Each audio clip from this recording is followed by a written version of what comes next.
Good day, everyone. Learn how to share and export Sheet, Google Sheet from your Android or iPhone. So open Google Sheet and you will see the last opened sheets in your phone. And let's say if you want to share this, the first one or the invoice you want to share with someone, you need to click on three dots and you can click on share, and then it will ask you to access your contacts and you can send it. If you want another way, there is many ways to share the Google Sheet.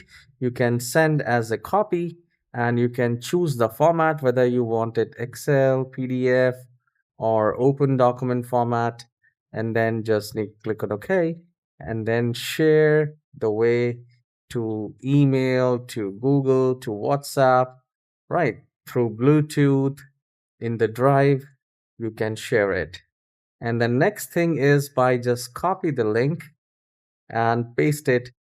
I mean, give it the link to whom you want to share.